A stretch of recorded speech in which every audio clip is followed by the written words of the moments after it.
अझै नआउँछ लाएर आउँछ। छिर्ने पास यही हो, भित्र छिर्ने चाहिँ यही पुलबाट हो। यो जति पनि आउँछ यताबाट सम्पूर्ण भित्र छिर्यो भने समुद्र चाहिँ खास कताबाट गएको समुद्र यतापट्टि गएको सबै समुद्र असङ्ख्य। अनि यहाँनिरबाट यो खाडीमा पस्ने जुन ब्रिज छ नि ऊ यहाँबाट पसिहाल्छ है।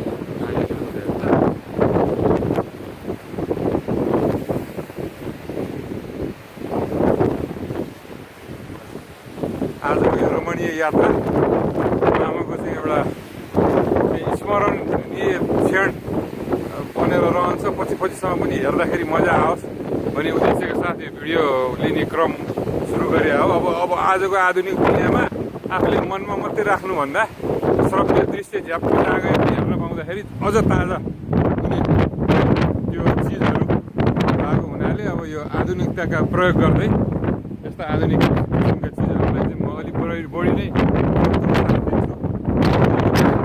आफूले मात्रै होइन अरूले पनि हेर्दाखेरि भिन्दै प्रभाव पर्छ। म गएर आथेँ हेरेर आथेँ भन्दा पनि हेर म कहाँ गएको थिएँ, त्यहाँको वातावरणहरू कस्तो रहेछ तिमीहरूले हेर भन्दाखेरि त्यसको चाहिँ राम्रै असर आउने हुनाले यो पहिला जुन सम्भव थियो फोटै पनि ठुलो हुन्थ्यो। अब अहिले बल्ल जहाँ गएको हो अरू मान्छेलाई पनि आफू गएकै